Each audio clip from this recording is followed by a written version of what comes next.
loving me, I loving you.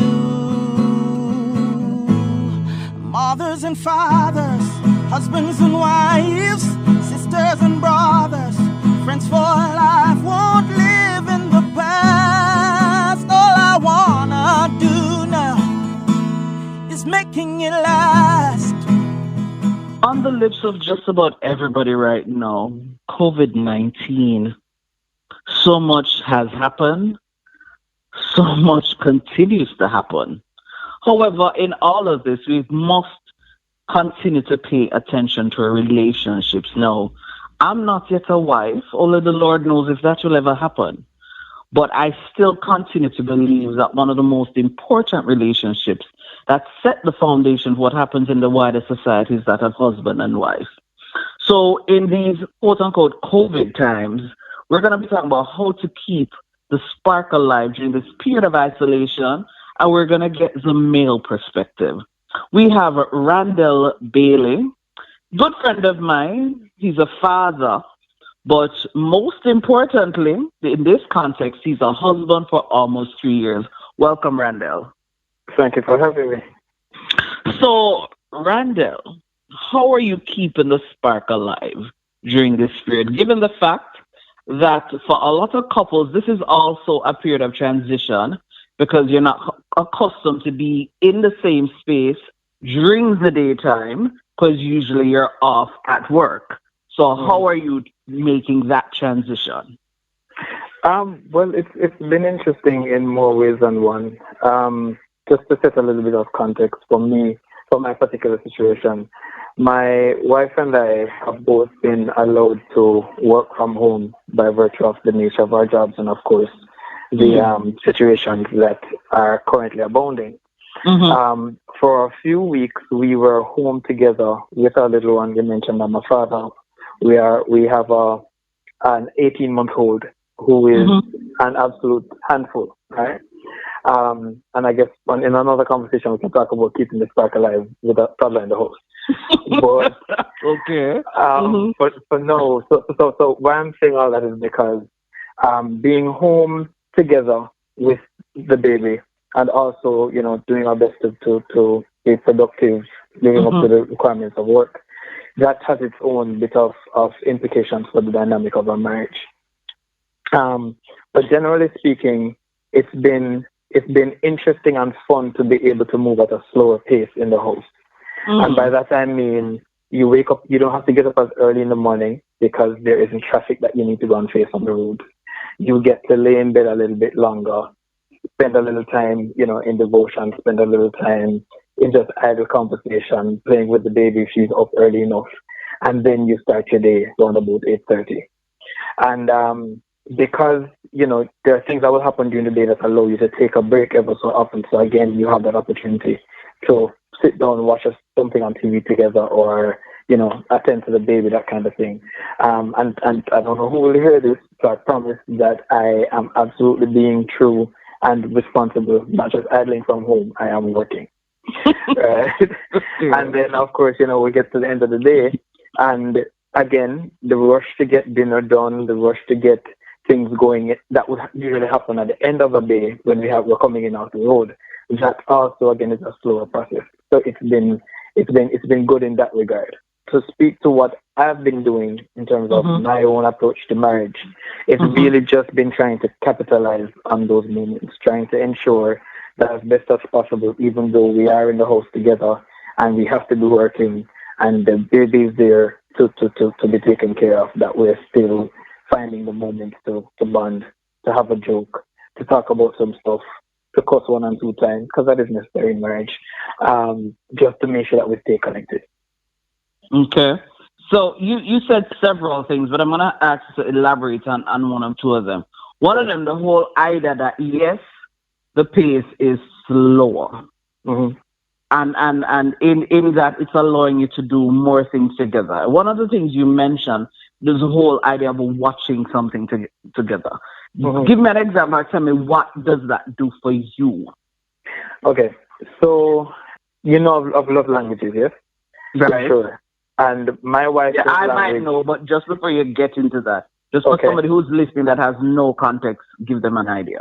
Okay, sure. So each person responds to specific things and values particular gestures, particular actions in different ways. So a love language speaks to whatever it is that calls to your particular personality, your soul, which of course can differ from person to person. My wife appreciates and values to a great extent quality time. I appreciate and value to a great extent physical touch. So what will happen a lot of times when it comes to like watching something on TV, for me, so long as I'm touching her, like literally maybe just have my foot on her lap or her head in mine, you know, or lying down on her shoulder, that for me is a valuable moment. While for her, I need to make sure I stay awake long enough for us to watch a movie together, because she counts quality time as our ability to engage in something together, right?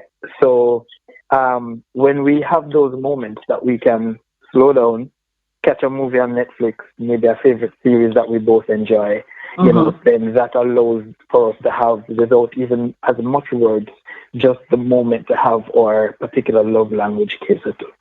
I noticed one of the things you said also is even cost. And for some people might say, why would you even mention the whole idea of costing? Speak to me about that a little bit. Because one of the things that plagues a lot of marriages, especially young marriages, is the whole concept of a passive-aggressive approach, where when things are wrong, you'd rather avoid confrontation to resolve than to actually face it, deal with it healthily, and then move on.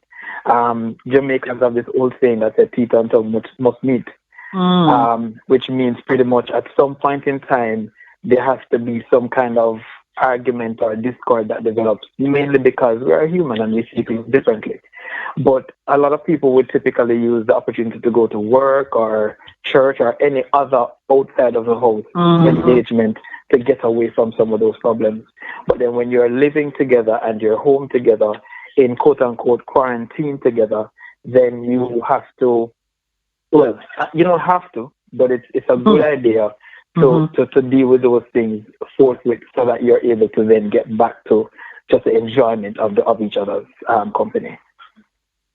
So you said, you know, there's a slower space, you watch things that are cost, you know, sometimes find things to cuss about.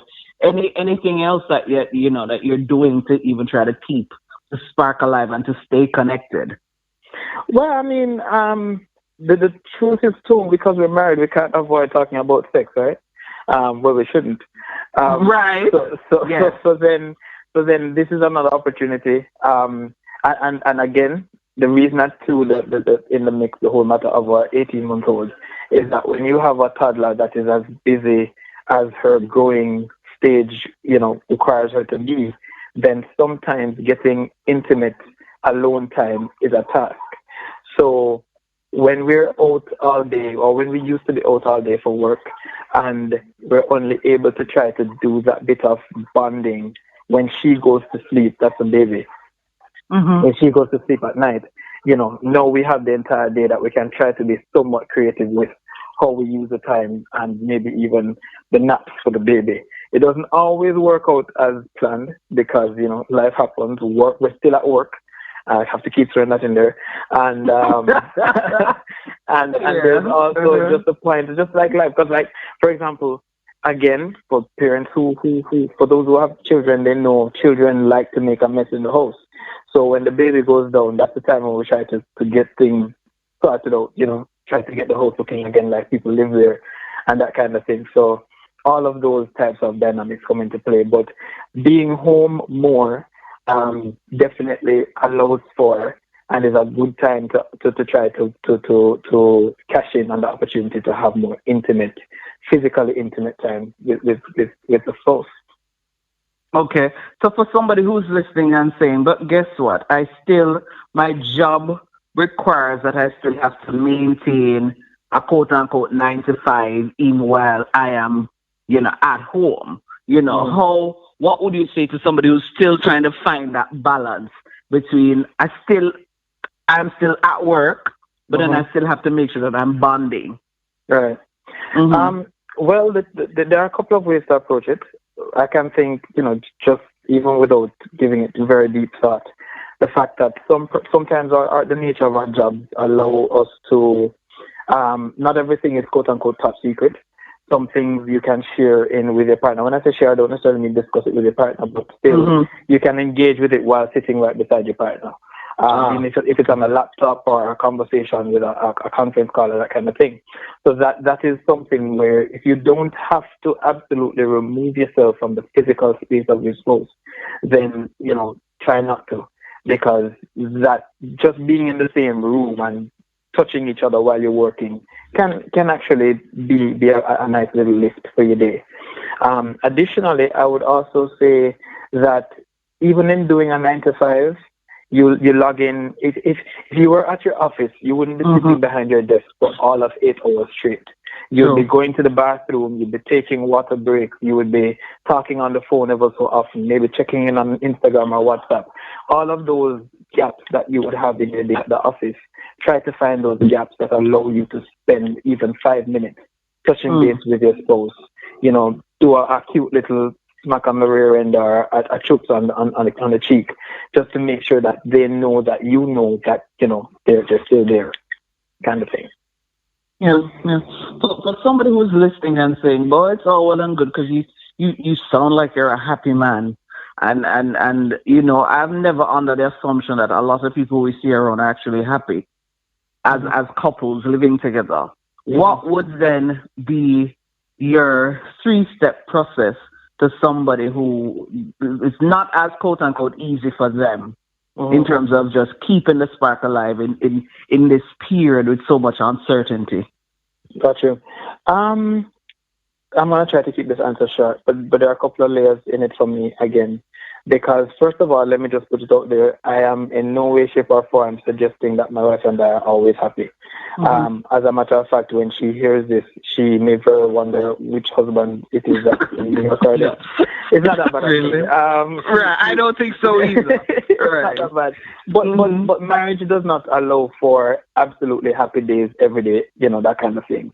I like to think of being happy in marriage as something that is measured over time and not just in a particular moment or in particular days. But with that said, 3-step process. One would be that, and I'll speak to those who are both maybe of a Christian persuasion and those who aren't. If you are Christian, you cannot approach marriage without a godly mindset. Somebody who has struggles in a marriage, trying to work through issues, trying to get things going and that kind of thing, you must be willing to open your heart to God's leading. And that leading may very well mean either changing yourself or being patient as He works on your spouse. But ultimately, it has to have Him involved in there somewhere. Step 2 would then be to be sensitive to your partner's needs.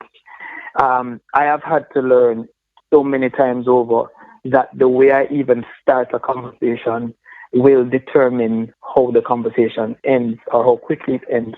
Because if my partner hears that I'm open to if my wife hears that I'm open to her thoughts and I'm open to how she feels and I'm interested to find things out, then she will respond very differently than if I'm just trying to make my point.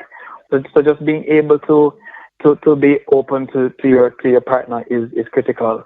And then I would say the third step would have to be not giving up even when you are rebuffed. When persons, for example, do something, whether deliberately or not, that upsets a partner, they sometimes respond in a way to say, "Oh, yeah, go on, suffer. What's the big deal? Why you can't just let it go?"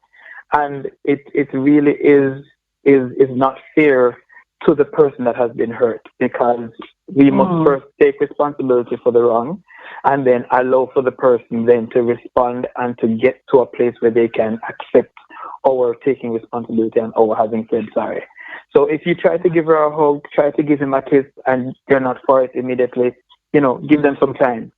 Show love, show penitence, show your remorse in another way, and allow for them to come around, and then you can try to work from there. But it can't be, okay, you didn't take my offer this time, so I'm done with you.